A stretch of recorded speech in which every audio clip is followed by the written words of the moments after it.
Amados, esta é agora a segunda epístola que vos escrevo. Em ambas procuro despertar com lembranças a vossa mente esclarecida, para que vos recordeis das palavras que anteriormente foram ditas pelos santos profetas, bem como do mandamento do Senhor e Salvador, ensinado pelos vossos apóstolos, tendo em conta, antes de tudo, que nos últimos dias virão escarnecedores com seus escárnios, andando segundo as suas próprias paixões, e dizendo: onde está a promessa da sua vinda? Porque desde que os pais dormiram, todas as coisas permanecem como desde o princípio da criação. Aqui nesses 4 versículos, o apóstolo Pedro explica aos destinatários da carta por que é que ele escreveu essa que é a segunda carta. Ele diz que já tinha escrito uma carta antes, então deve ser a primeira de Pedro, que nós temos aqui.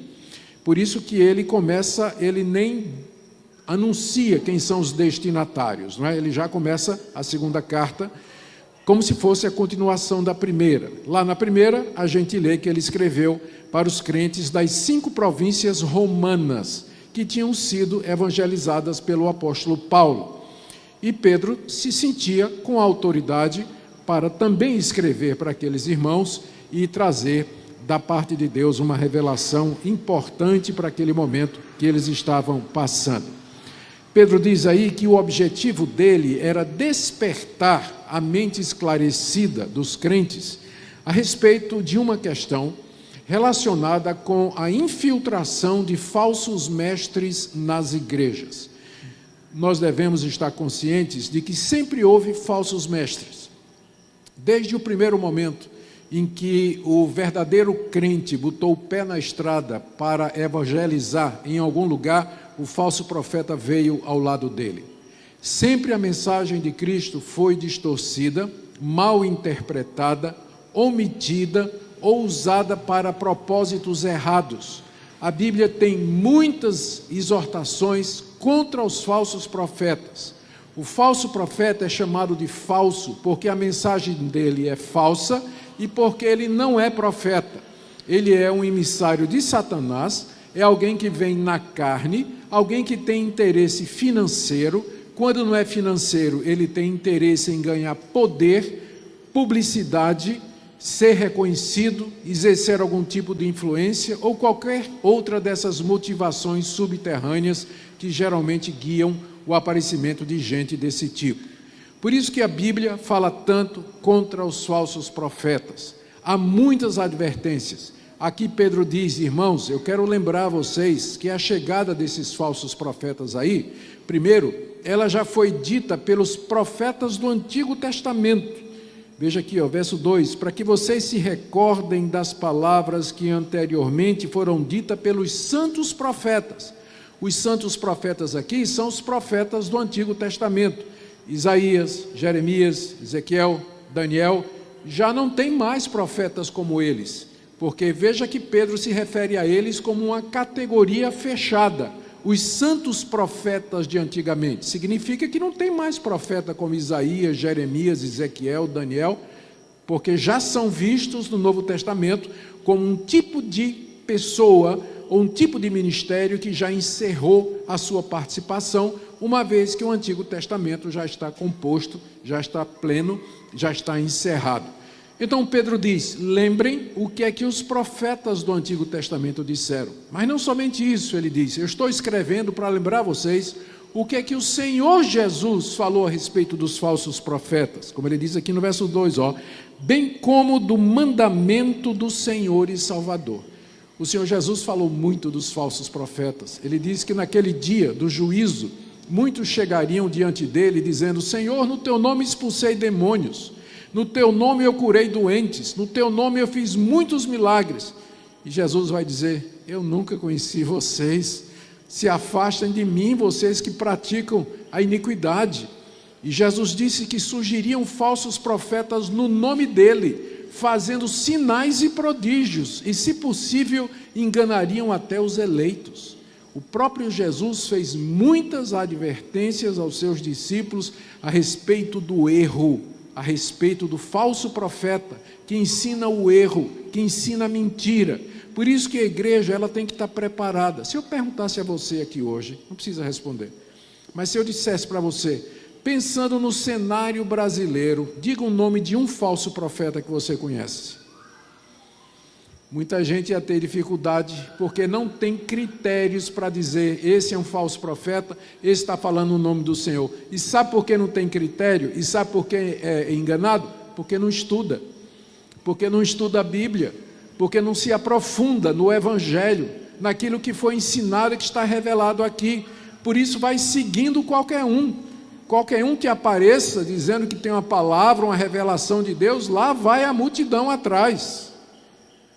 Mas não somente os profetas do Antigo Testamento, o próprio Senhor Jesus e os apóstolos de Jesus, porque veja aqui, no verso 2, eu quero que vocês se lembrem das palavras dos santos profetas, está falando dos santos profetas do Antigo Testamento, bem como do mandamento do Senhor e Salvador, que é Jesus, ensinado pelos vossos apóstolos. Pedro era apóstolo, mas não foi ele que pregou o Evangelho naquelas 5 províncias que estão mencionadas na 1 de Pedro, capítulo 1, verso 1.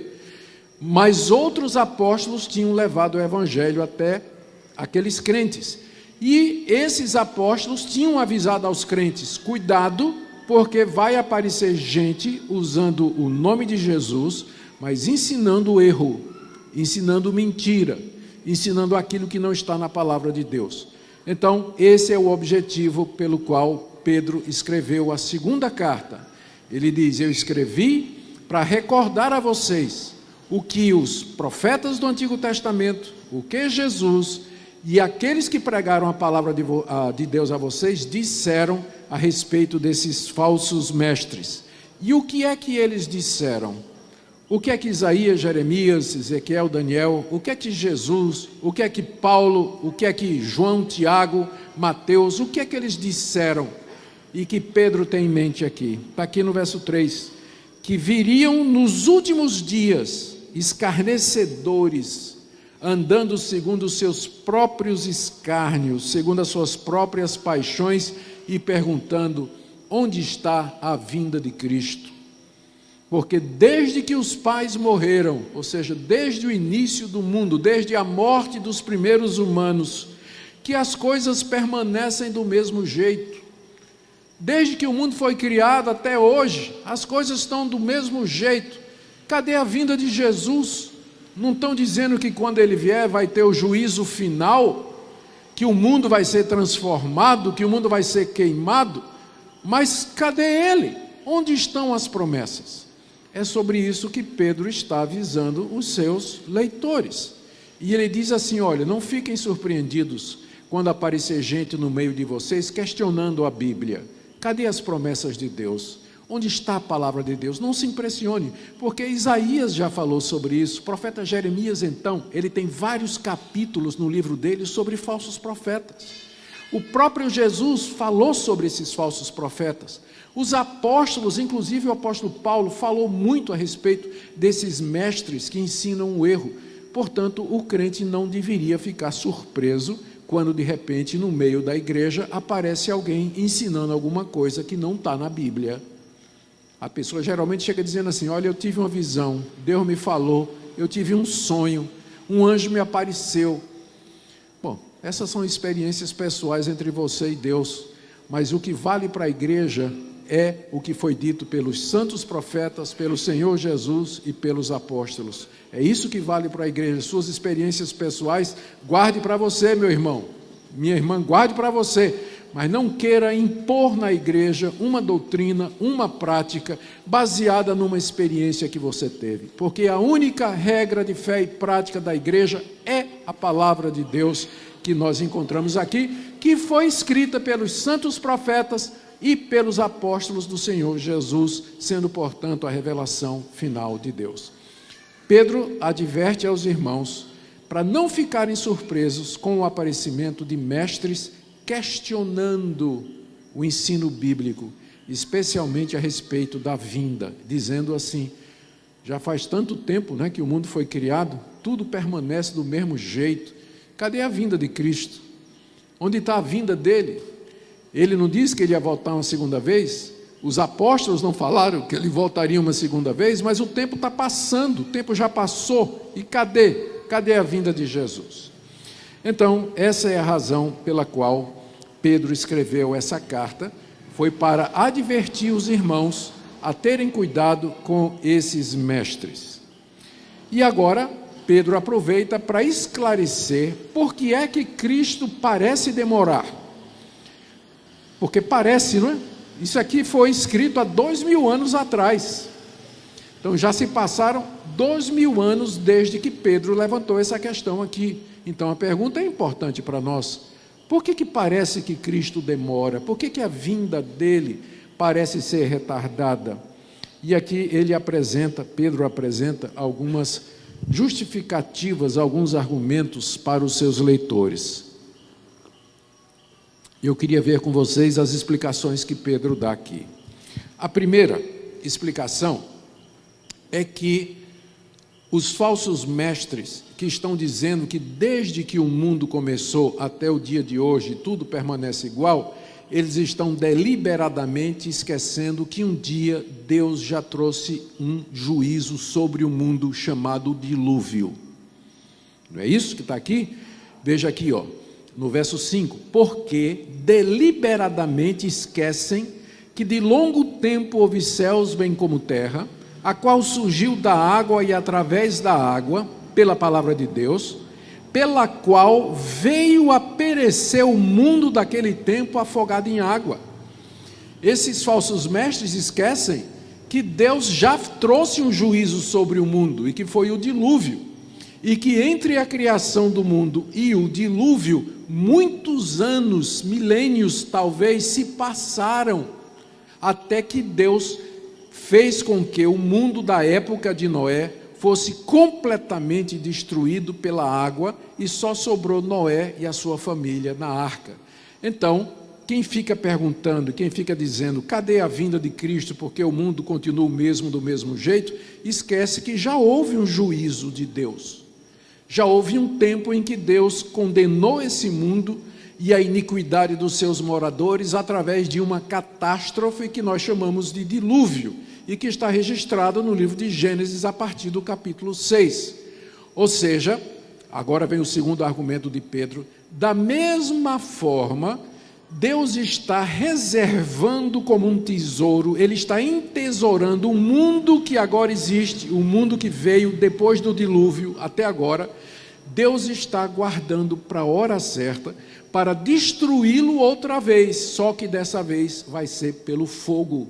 Dessa vez vai ser pelo fogo. Vamos ler? Ele diz aqui, olha, verso 7. Ora, os céus que agora existem e a terra, pela mesma palavra de Deus, têm sido entesourados para o fogo, estando reservados para o dia do juízo e destruição dos homens ímpios.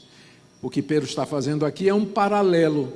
Da mesma forma que passou um tempo entre a criação e o dilúvio, Deus também está esperando um tempo entre o dilúvio e o dia do juízo final. E nós estamos bem no meio desse tempo. E da mesma forma como Deus cumpriu sua palavra e Ele destruiu o mundo de então com as águas do dilúvio, Ele vai fazer a mesma coisa na vinda de Cristo. Quando então esse mundo que nós conhecemos, ele vai ser destruído não pela água, mas pelo fogo. O que significa que será uma destruição muito mais radical, será uma destruição completa e que vai ensejar espaço para a criação de uma nova realidade, como nós iremos ver em seguida. Primeiro argumento de Pedro: esse pessoal não conhece Bíblia, porque está dizendo que é tudo igual. Não é, eles estão esquecendo que a Bíblia, que está registrado na Bíblia, o dilúvio. Segundo, esse pessoal está esquecendo que Deus tem um método, Deus age de acordo com um propósito. Da mesma forma que Ele criou o mundo e julgou o mundo no dilúvio, o mundo que agora existe, do dilúvio para cá, também será julgado uma segunda vez, só que definitiva. A primeira pela água, a segunda pelo fogo. A terceira argumentação que Pedro usa aqui está no verso 8, e que é bastante conhecida. Pedro está fazendo uma citação do Salmo 90, verso 4. é que Deus não marca o tempo da mesma forma que a gente marca. Olha o que é que Pedro diz no verso 8. Há todavia uma coisa, amados, que não deveis esquecer, que para o Senhor um dia é como 1000 anos, e 1000 anos como um dia. Ou seja, o calendário de Deus não é o mesmo nosso. Para nós pode parecer que está demorado. Passaram-se 2000 anos, mas no calendário de Deus passou-se 2 dias, por assim dizer. Deus não age de acordo com o tempo desse mundo. Ele age segundo a agenda que Ele estabeleceu na eternidade. No tempo certo, no tempo dele, Cristo virá, o mundo será julgado e destruído através do fogo, e os ímpios serão punidos de acordo com a sua iniquidade, e o povo de Deus entrará no novo céu e na nova terra, onde habita a justiça. Portanto, quando você diz assim, está demorando, você está falando isso em termos da cronologia humana, porque da perspectiva de Deus você não pode dizer isso, já que Deus não está preso ao tempo, Deus é atemporal, foi Ele quem criou o tempo. Deus criou o tempo, Deus criou o espaço, Deus criou toda a realidade que nós conhecemos, mas Ele está fora disso e acima disso, embora Ele dirija e guie toda a sua criação. Portanto, para Deus um dia é como 1000 anos, e 1000 anos como um dia, com isso querendo dizer que nós não devemos julgar o tempo de Deus, porque nós não conhecemos, fazemos parte de uma outra realidade. Então, se para você está parecendo que está demorando, você não pode dizer isso da perspectiva de Deus. Da perspectiva de Deus está tudo correndo certinho no horário. Para nós é que pode parecer difícil. E isso traz uma aplicação, aproveitando, pessoal para nós. Nós às vezes estamos pedindo a Deus determinadas coisas e nós queremos que Deus nos atenda no dia seguinte. E o tempo vai passando, a resposta não vem, e a gente acha que Deus está demorando. E é o mesmo princípio aqui. Você pode achar que está demorando, mas dentro dos planejamentos de Deus e dentro do seu cronograma, as coisas estão acontecendo absolutamente no horário. Deus não se atrasa, nem se adianta. Vai ser na hora dele, no momento dele. É por isso que a Bíblia sempre pede para que nós sejamos pacientes, que nós aguardemos o tempo de Deus, porque no tempo dele as coisas acontecerão exatamente como exatamente como ele deseja que aconteça para conosco. Agora vamos para a quarta explicação que Pedro está dando para a demora de Cristo, para a aparente demora de Cristo. A primeira foi, não esqueçam que Deus já trouxe julgamento uma vez. Segundo, Deus está esperando o tempo certo para trazer o juízo de fogo sobre o mundo. Terceiro, 1000 anos para Deus é como um dia, e um dia como 1000 anos. Portanto, o tempo de Deus é diferente do nosso. Mas tem uma quarta razão que está aí no verso 9, é que Deus está esperando o arrependimento das pessoas. Olha o que diz o verso 9: não retarda o Senhor a sua promessa, como alguns a julgam demorada. Pelo contrário, Ele é longânimo para convosco, não querendo que nenhum pereça, senão que todos cheguem ao arrependimento. Essa é a razão pela qual a vinda de Cristo parece demorar, porque quando Cristo vier, acabou a oportunidade para o arrependimento. Você só tem chance de se arrepender, de aprender, de deixar o erro, até a vinda de Cristo, porque depois não haverá oportunidade. Quando Cristo vier, Ele vai julgar os vivos e os mortos, Ele vai trazer os que são seus para o seu lado, para o novo céu e para a nova terra, e Ele vai lançar os ímpios na condenação do inferno. Não tem purgatório, não tem reencarnação, não tem segunda chance. O tempo é agora. Por isso que Deus se demora, porque Ele aguarda que as pessoas se arrependam, que as pessoas larguem o erro e se convertam a Cristo, que é a única forma pela qual as pessoas serão salvas. Vocês perceberam a dificuldade de interpretação desse versículo aqui. Esse versículo ele pode ser interpretado de duas formas. Primeiro, quando Pedro diz que Deus não retarda a sua promessa, mas Ele não quer que nenhum pereça. Tem alguns que acham que Pedro está falando aqui de todas as pessoas do mundo. Deus não quer que ninguém desse mundo pereça. Por isso que Cristo não veio ainda, porque ainda tem muita gente para se converter. Tem tribos que nunca ouviram falar de Jesus. Entretanto, o próprio Pedro diz que aqui, quando Jesus vier, Deus vai destruir os ímpios. Não é isso que ele diz aqui, ó? Eles falam, ele fala aqui no verso 7, que nós já lemos, dizendo que o céu que existe agora e a terra estão reservadas para o dia do juízo e da destruição dos homens ímpios. Então, como é que é isso? Deus quer que todos se arrependam, mas Ele no dia do juízo vai destruir os ímpios? Então existe aqui um descompasso entre o querer de Deus e o agir de Deus.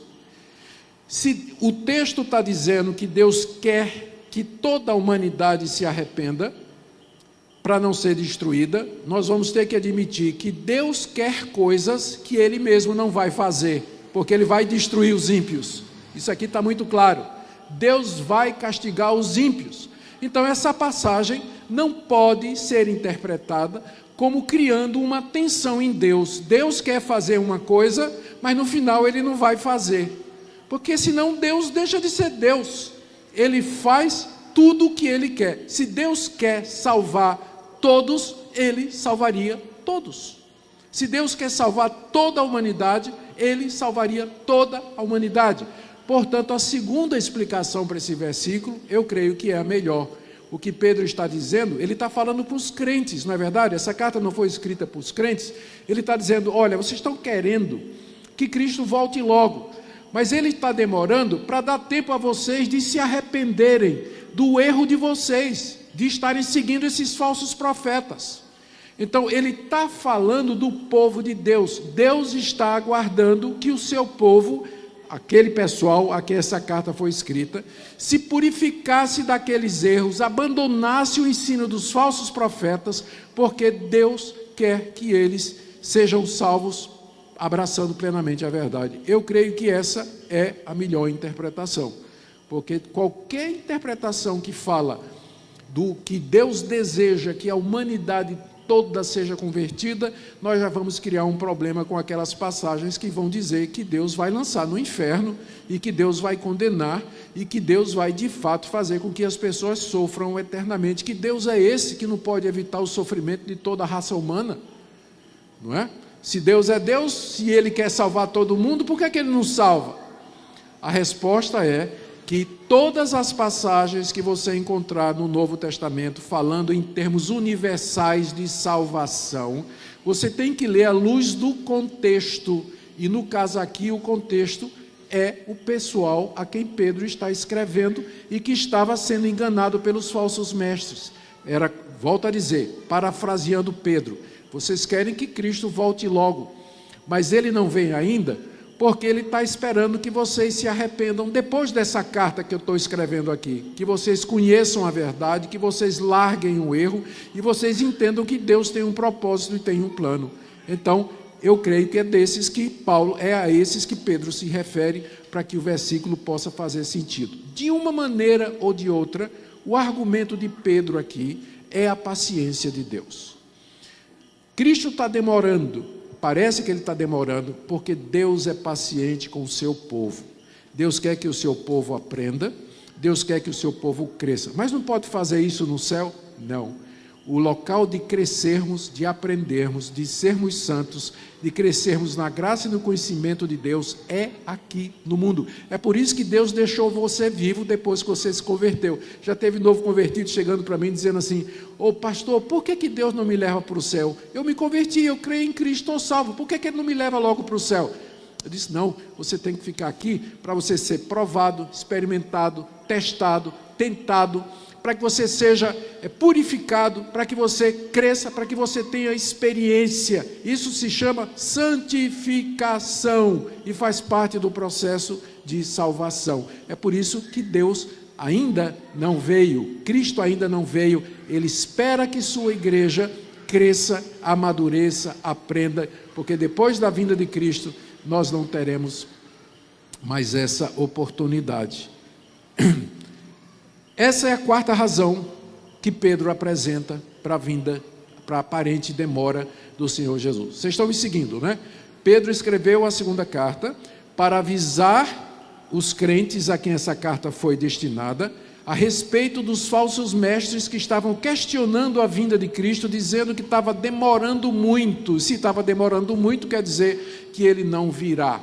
Não virá. E já que ele não virá, eu posso viver de qualquer maneira, já que não vai ter juízo final. Resposta de Pedro: eles são ignorantes, eles não conhecem a Bíblia, eles se esquecem que Deus já trouxe um dilúvio sobre o mundo, eles se esquecem que Deus não pensa como nós e o tempo de Deus é diferente do nosso, e eles não levam em conta a paciência de Deus e a longanimidade de Deus, que quer o bem, que quer que as pessoas se arrependam, o seu povo se arrependa em particular, para que possa entrar na glória preparados e amadurecidos. Mas a verdade, e aqui nós entramos na terceira parte do que Pedro está dizendo aqui no capítulo 3, a verdade é que ninguém sabe exatamente o dia da vinda de Cristo, portanto você não pode dizer que está demorando ou não, porque você só pode dizer se está demorando se você soubesse, né, ou tivesse um referencial para isso, mas a verdade é que nós não sabemos o dia da vinda do Senhor Jesus. Veja como ele fala disso aí do verso 10 a 13. De 10 a 13 eu vou ler para vocês. Virá, entretanto, como ladrão o dia do Senhor. Eu não sei quando vai ser, diz Pedro, mas eu sei uma coisa: ele virá, e virá como ladrão, no qual os céus passarão com estrepitoso estrondo, e os elementos se desfarão abrasados. Também a terra e as obras que nela existem serão atingidas. Visto que essas coisas hão de ser assim desfeitas, deveis ser tais como os que vivem em santo procedimento e piedade, esperando e apressando a vinda do dia de Deus, por causa do qual os céus incendiados serão desfeitos e os elementos abrasados se desfarão. Nós, porém, segundo a sua promessa, esperamos novos céus e nova terra, onde habita a justiça. Pedro, aqui, ele avança o seu argumento para os seus leitores, dizendo que, na verdade, nós não sabemos quando o dia do Senhor acontecerá. O dia de Deus, ou o dia do Senhor, é o dia da vinda de Cristo, é a sua segunda vinda. E quando ele vier, ele virá para julgar o mundo. Os mortos ressuscitarão, comparecerão diante de Cristo, os que são dele entrarão na bem-aventurança, os ímpios serão condenados, e começará a eternidade, tanto na glória quanto na condenação. É isso que a Bíblia chama o dia de Deus, ou o dia do Senhor. E Pedro diz aqui que ele virá como um ladrão de noite. Ele quer dizer com isso, ele virá num dia que ninguém espera, né? Porque ninguém espera o ladrão, ninguém sabe quando o ladrão vai querer entrar na casa da gente, não é verdade? A gente não tem a menor ideia de quando isso vai acontecer. Eu já tive essa experiência triste de uma noite chegar em casa e encontrar dentro da casa, com armas apontando para minha esposa e meus filhos, 2 ladrões. Eles vieram num momento que ninguém esperava. Eu nunca esperava, não tinha a menor ideia, pensava que podia acontecer com todo mundo, menos comigo, e de repente eu estava ali diante daqueles malfeitores. Graças a Deus tudo terminou bem, não houve dano, não houve absolutamente nenhum mal. Essa é a figura que Pedro usa para dizer que o dia da vinda de Cristo será como um ladrão da noite. Ele vem sem que as pessoas esperem. E eu não sei porquê, apesar de todas essas advertências da Bíblia, porque essa não é a única, mas mesmo assim as pessoas ficam marcando data para a vinda de Cristo. Desde o século I, no século II, estudiosos, pais da igreja, já tinham ideias a respeito da vinda de Cristo. Teve pais da igreja que calcularam assim, que cada dia da criação equivalia a 1000 anos, e portanto estabeleceram a data da vinda de Cristo no ano 7000 e pouco. Isso já no século I. Tinha gente marcando o dia da vinda de Cristo. E através da história da igreja, sempre apareceu gente assim. Seitas que começam assim, marcando o dia da vinda de Cristo, geralmente fazendo cálculos em cima das 7 semanas de Daniel, tentando adivinhar o sentido do sermão escatológico de Jesus, relacionando o que é que acontece lá em Israel com alguma profecia bíblica, e tentando de alguma maneira decifrar ou dizer o dia da vinda de Cristo. Mas a verdade bíblica é que ninguém sabe o dia da vinda de Cristo. Rejeite todo profeta, rejeite todo pastor, qualquer pessoa que apareça na sua igreja, ou que apareça na tela do seu celular ou do seu laptop, e que venha com essa revelação que Deus deu para ele a respeito do dia da vinda do Senhor. É um mentiroso e é um falso profeta, porque o dia do Senhor vem como ladrão de noite. Ninguém sabe o dia da vinda. É por isso que é importante a gente ficar com a Bíblia e desconfiar daqueles que se apresentam na igreja dizendo que receberam uma revelação especial de Deus, tiveram um sonho, um anjo apareceu e assim por diante, como aquele menino chamado Joseph Smith. Ele frequentou várias igrejas século passado, várias igrejas evangélicas na época, e achou que todas elas estavam erradas. E ele estava orando e pedindo a Deus que Deus mostrasse a verdade para ele. E ele disse que uma noite acordou e tinha um anjo pairando ao lado da cama dele. E ele ficou assustado e perguntou ao anjo, né, como te chamas? E o anjo disse, eu sou o anjo Moroni, e eu fui enviado da parte de Deus para te dizer onde estão placas escritas em egípcio antigo, contendo a revelação, a última revelação de Deus para os santos dos últimos dias. E aí esse menino foi nesse local, diz ele, encontrou as placas de ouro, com a ajuda do anjo traduziu e surgiu o quê? O livro de Mormon, que é exatamente a base da igreja dos Mormons, que se chama os Santos dos Últimos Dias, baseado numa visão, numa aparição de anjo, numa revelação. No século V, um árabe chamado Mohammed perdeu as suas ovelhas e saiu procurando, entrou numa caverna e lá o anjo Gabriel apareceu para ele e disse, Mohammed não sabia nem escrever, o anjo disse, Mohammed, eu vim trazer para você a última revelação de Deus, a palavra final de Deus, que vai além daquilo que Jesus e os profetas disseram. Mas eu não sei escrever. Pois então decore e diga para alguém escrever. O anjo falava, Mohammed decorava, chegava para um amigo que escrevia e saiu que livro? O Alcorão. É assim que surge o islamismo, com base numa visão de anjos, numa revelação e por aí vai. Queridos, para nós, a revelação final, completa, aquilo que Deus nos queria dizer, Ele já disse, está aqui nesse livro.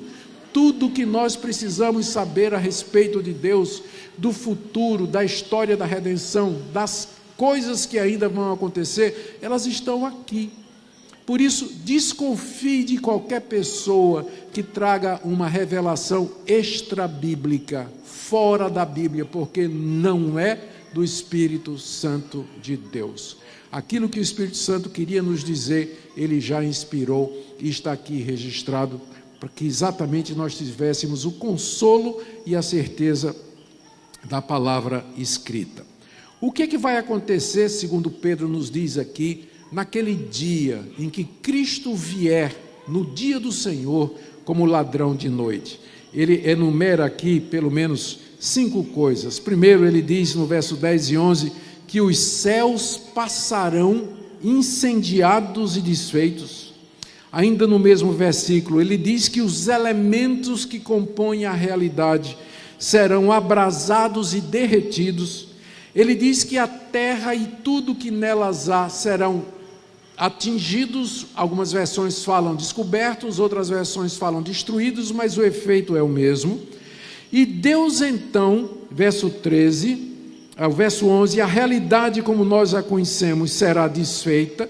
E no verso 13 ele fala citando duas profecias de Israel, de Isaías, que nós, pela fé, nós aguardamos o novo céu e a nova terra, segundo a sua promessa, onde habita a justiça. Está aí no verso 13. Então, em resumo, Pedro diz que quando Cristo vier, no dia do Senhor, e ele virá como ladrão de noite, quando ninguém espera, ninguém suspeita, quando ele vier, acontecerá uma catástrofe de dimensões cósmicas. Esse mundo que Deus criou, lá no livro de Gênesis, no capítulo 1, os 6 dias da criação, tudo que foi feito nos 6 dias da criação serão derretidos, atingidos, transformados, refeitos pelo poder do fogo da ira de Deus. Esse mundo como nós o conhecemos, ele deixará de existir. Mas Deus, da matéria derretida, das coisas que foram desfeitas, ele vai criar um novo mundo, que Pedro chama aqui no verso 13 de novos céus, se referindo aos astros, sol, lua, estrela, planetas e tanta coisa maravilhosa que os telescópios nos mostram. Deus vai criar tudo de novo, novos céus e uma nova terra, uma nova criação, um novo planeta onde nós vamos habitar. Pedro não diz aqui, mas vai ser nessa ocasião que os mortos em Cristo serão ressurretos.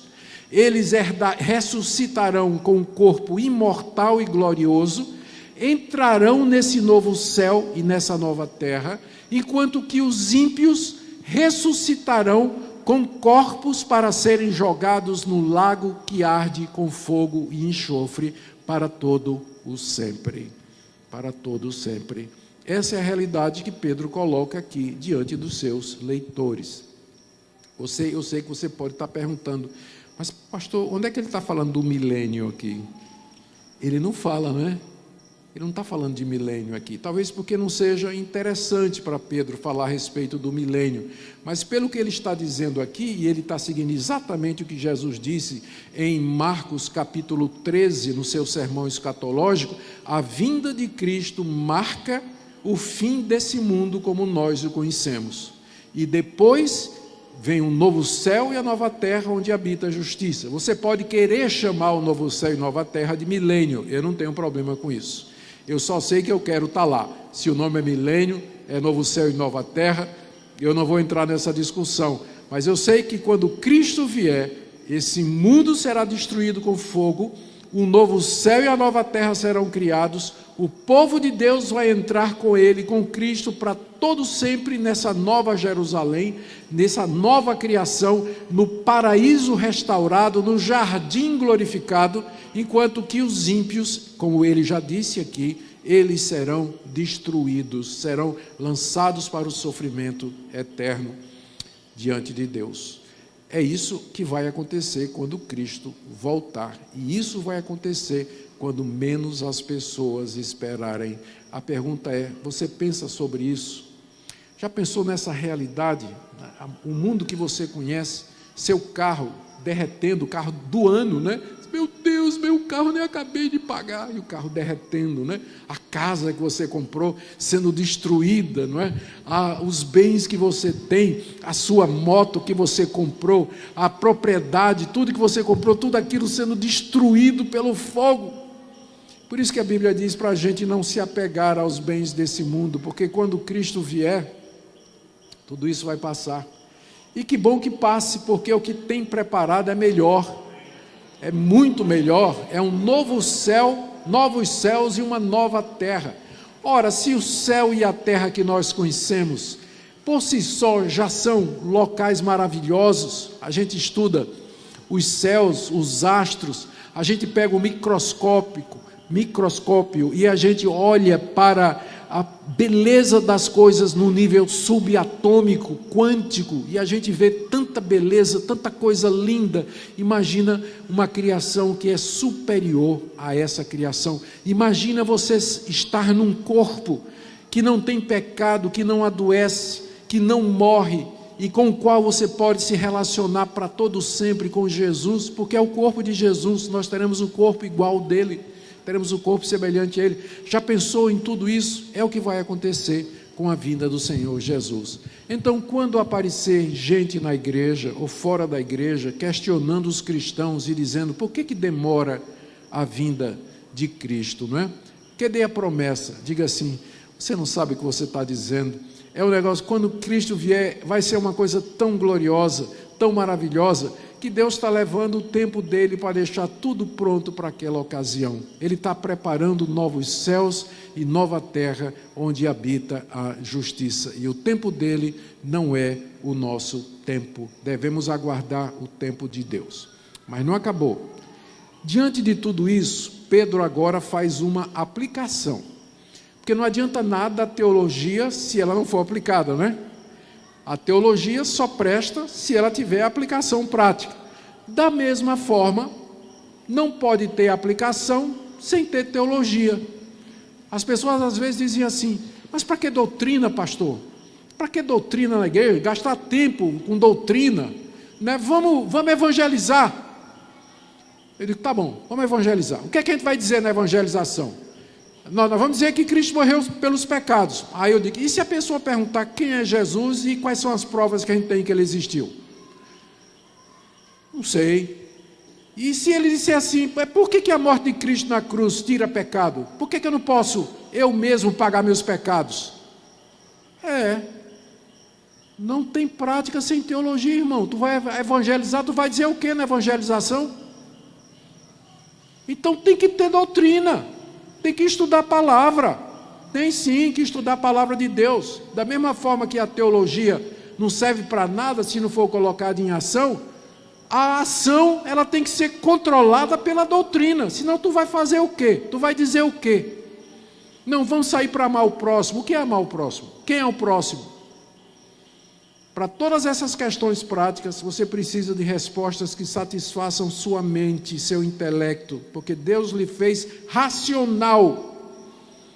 Deus lhe fez com uma mente, com uma inteligência. Jesus morreu para tirar os seus pecados e não a sua inteligência. Não é verdade? Então, ser crente não significa ser burro e ser ignorante, mas significa gostar de estudar, de aprender mais e mais desse Deus. Amém, irmãos? Amém. Que coisa boa, né? Espero não estar sendo gravado, porque quando na minha presbiteriana não diz amém, vocês sabem disso, né? Então, se estiver sendo gravado e transmitido, eu vou ter problema lá na minha igreja. Mas amém, irmãos? Amém. Amém, glória a Deus. Quais são as implicações práticas de tudo isso que Pedro falou? E eu já estou terminando. Embora eu pareça tardio, mas eu já estou terminando, né? Pedro agora vai dar as razões, ou vai dar aplicações práticas, e são cerca de 6 ou 7 aplicações. A primeira: à luz de tudo isso, da vinda de Cristo, a certeza da vinda de Cristo, o que vai acontecer, o dia do juízo, a transformação do mundo, o julgamento dos ímpios, o novo céu e a nova terra. Primeiro, pensando nisso, você deve viver uma vida santa. Verso 11. Por essa razão, perdão, irmãos, verso 11: visto, pois, que todas estas coisas hão de ser assim desfeitas, deveis ser tais como os que vivem santo procedimento e piedade. Você quer uma boa razão para você viver uma vida santa e uma vida piedosa? Pensando no dia do juízo. Pense no dia em que Deus vai destruir esse mundo. E pergunte a você mesmo onde você estará naquele dia. Se você vai ser destruído com fogo, ou se você vai ser ressuscitado pelo poder de Cristo para entrar no novo céu e na nova terra. Então, pensando na vinda do Senhor Jesus, viva uma vida santa, uma vida piedosa. Segundo, espere e apresse o dia da vinda de Deus. Olha que palavra aí no verso 12, não é? Ele diz assim: esperando e apressando a vinda do dia de Deus, por causa do qual os céus incendiados serão desfeitos e os elementos abrasados se desfarão. O dia da vinda de Deus já está marcado. Deus já tem o dia reservado no calendário dele. Mas Ele permite que eu apresse esse dia. De que maneira? Evangelizando. Jesus disse que o mundo seria evangelizado antes da vinda dele. a igreja crescendo e se desfazendo dos seus erros, como Pedro disse aqui. Você dando testemunho, você servindo a Deus, à medida que a igreja é obediente, prega o evangelho, num certo sentido, ela está apressando a vinda do dia do Senhor Jesus. Então, meu irmão, não venha só com conversa dizer Maranata, Senhor Jesus, não. Diga Maranata e põe a mão no arado e saia para evangelizar, para falar de Cristo. Use as redes sociais, se você não tiver outra forma. Use o seu Instagram, seu TikTok, seu Twitter, tudo que tem disponível, usa para falar de Cristo, na sua escola, no seu trabalho. Apressa o dia da vinda de Deus. Não é isso que você deseja, que o Salvador venha, que Cristo venha? Então vamos trabalhar para isso, igreja, amém? Amém? E como é que a gente faz isso? Pregando o Evangelho, levando o Evangelho ao mundo, até a última pessoa. Estamos apressando o dia da vinda de Deus. Segunda atitude prática que é colocado aqui por Pedro é que nós deveríamos viver aguardando essa promessa. Veja aí no verso 13, quando ele diz assim: nós, porém, segundo a sua promessa, esperamos novo céu e nova terra, onde habita a justiça. Nós não temos esperança aqui nesse mundo. A minha esperança está na vinda de Cristo. Não existe nada aqui nesse mundo que possa satisfazer o desejo, a sede do meu coração, de paz, de eternidade, de plenitude e de plena satisfação. O seu namorado, a sua namorada, seu carro, sua moto, seu marido, sua esposa, seus filhos, seus netos, por mais preciosos que eles sejam, eles jamais poderão preencher o desejo pela eternidade que Deus colocou no coração do homem. Isso acontecerá somente na vinda do Senhor Jesus. Por isso eu espero essa vinda. Eu aguardo que Ele cumpra a sua promessa para que eu possa ser pleno.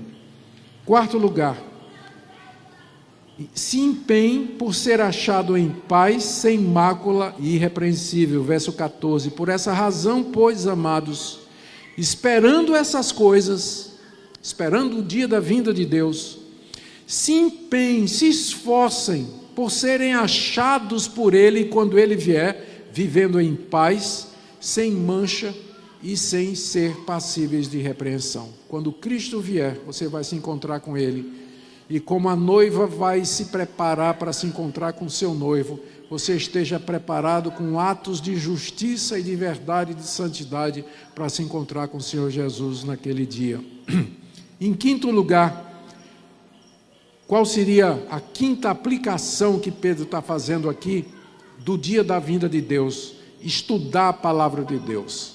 Olha só o que ele diz aí, do verso 15 em diante. E tenham por salvação a longanimidade do nosso Senhor, como igualmente o nosso irmão Paulo vos escreveu, segundo a sabedoria que lhe foi dada, ao falar acerca desses assuntos, como de fato costuma fazer em todas as suas epístolas, nas quais há coisas difíceis de entender, que os ignorantes e instáveis deturpam, como também deturpam as demais escrituras para a própria destruição deles. O que é que Pedro está fazendo aqui? Ele está dizendo para os crentes: irmãos, diante da vinda do Senhor Jesus e diante dos falsos mestres que estão espalhando erros e mentiras a respeito da vinda do Senhor Jesus, estudem as cartas do amado irmão Paulo. O irmão Paulo já escreveu para vocês. Isso prova que quando Pedro escreveu essa carta, já existia um corpus paulinos, ou seja, uma coleção de cartas de Paulo circulando pelas igrejas, e Pedro conhecia. E Pedro disse: estudem as cartas de Paulo, porque ele fala desses assuntos na carta dele. E estudem, porque tem coisas difíceis de entender. Agora imagine, se Pedro achou difícil entender o que Paulo escreveu sobre a vinda de Jesus, imagine nós, né? Por isso que eu não entendo quando os crentes dizem assim: eu não preciso estudar, doutrina não adianta nada, teologia é chato, é ruim. Gente, o próprio apóstolo Pedro está recomendando o teólogo Paulo. Ele está dizendo, leia as cartas de Paulo, estude as cartas de Paulo. Tem partes difíceis lá que você vai precisar estudar. E faça isso porque já tem gente interpretando errado. Ele diz aqui, há partes difíceis que os ignorantes e instáveis deturpam, bem como as demais escrituras, o que prova que para Pedro, o que Paulo escreveu, era escritura, né? Era a Bíblia. Então, os instáveis e ignorantes deturpam para a própria destruição dele. Você sabia que se você fizer uma leitura errada, se você interpretar errado a Bíblia, você está trazendo a sua própria destruição? Porque o que salva não é sinceridade, mas a verdade. Você pode crer sinceramente numa mentira, numa interpretação errada das cartas de Paulo, e você vai para o inferno com sinceridade e tudo. O inferno está cheio de gente sincera, mas que creu na mentira. Por isso, estude a palavra de Deus, porque os ignorantes torcem a palavra de Deus para a sua própria destruição. Ou seja, não é do tipo assim, não, mas ele tem uma interpretação e eu tenho outra. Tem pastores, tem líderes, né? Tem igrejas que levam assim. Não, mas é que tem muito tipo diferente de interpretação, não faz mal, cada um interpreta do jeito que quer. Pedro não pensava assim. Ele está dizendo que se você interpretar errado as cartas de Paulo, você vai ser destruído, porque você vai crer numa mentira. Por exemplo, vou dar um exemplo. As cartas de Paulo ensinam com muita clareza que o homem é salvo pela graça, mediante a fé em Cristo, sem as obras da lei. Carta aos Gálatas, carta aos Romanos, 2 aos Coríntios, Colossenses. Em todas essas cartas o apóstolo Paulo deixa muito claro, o homem é justificado diante de Deus, não por suas obras, mas mediante a fé em Jesus Cristo pela graça de Deus. É verdade ou não? Isso é o centro do Evangelho. Mas já na época de Paulo, tinha um grupo que chegou a uma conclusão errada a respeito disso. O grupo dizia assim, se eu sou salvo pela fé, então eu não sou salvo pelas obras. Se eu não sou salvo pelas obras, eu posso viver do jeito que eu quiser. No fim eu vou ser salvo porque eu acredito em Deus e creio em Jesus. Sabe como é que eles são chamados? Libertinos. Quem trata deles é Judas, na carta de Judas aqui. Judas não Iscariotes, mas o Judas, irmão de Jesus, que escreveu a carta com seu nome, que está colado ao livro de Apocalipse. Ele começa a carta falando dos libertinos, de gente que interpreta errado a liberdade que a gente tem em Jesus, para transar com o namorado, com a namorada, para adulterar, para fazer negócios desonestos, e assim por diante, e depois dizer, não, eu vou para o céu, porque é pela fé, não é por obras. Essa interpretação lança essas pessoas no inferno, elas vão ser condenadas. Veja como a interpretação, ela pode representar a sua salvação ou a sua condenação. Por isso, Pedro diz, estude, mano, estude a palavra de Deus, olhe as cartas de Paulo. Os ignorantes deturpam essas coisas. É importante você conhecer a verdade, e a verdade está naquilo que foi escrito. Veja, Pedro não disse assim, irmãos, esperem que Deus lhes dê uma revelação. Não, Pedro disse, estude as cartas de Paulo, sola Escritura, somente a Bíblia, ela é que é a palavra de Deus, e é ela que é a nossa regra de fé e prática. E a última exortação de Pedro está no verso 17, que diz, vós, pois, amados, prevenidos como estáis de antemão, acautelai-vos e não suceda que sejais arrastados pelo erro desses insubordinados e descaiais da vossa própria firmeza. Cuidado, irmãos, que vocês não sejam enganados pelo erro desses insubordinados, desses rebeldes contra a palavra de Deus, que torcem a Escritura, especialmente no que diz respeito à vinda do Senhor Jesus. Antes, verso 18, cresçam na graça e no conhecimento de nosso Senhor e Salvador Jesus Cristo. Como é que eu cresço na graça e no conhecimento do Senhor Jesus? Estudando a revelação bíblica, estudando os evangelhos, estudando a pessoa de Cristo, a obra de Cristo.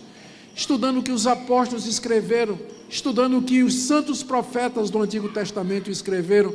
É assim que eu vou crescer no conhecimento de Deus. Deus se revelou na natureza, Deus se revela na consciência, mas a revelação especial de Deus é na Escritura Sagrada. É nela que eu aprendo quem é Deus, quem eu sou e de que maneira eu posso servir a Deus. Amém, irmãos? Eu quero terminar aqui, em primeiro lugar, com uma aplicação para você que está aqui nessa noite e que não pensa na vinda do Senhor Jesus. Qual foi a última vez, antes de hoje à noite, que você parou assim para pensar sobre a vinda de Cristo e dizer: ó Deus, eu queria tanto que o Senhor Jesus viesse, eu queria tanto estar com Ele pessoalmente, eu queria que Ele viesse logo e fizesse justiça e juízo aqui nesse mundo, eu queria que a glória dEle fosse conhecida no mundo. Qual foi a última vez, antes de hoje à noite, que você pensou a respeito da vinda de Cristo? Isso pode significar que o seu coração está apegado às coisas desse mundo. Tem crente que ora assim: ó Deus, não, Jesus não vem agora não, que eu estou apaixonada por aquele gato lá da escola, e ele está dando bola para mim, eu nunca tive um namorado.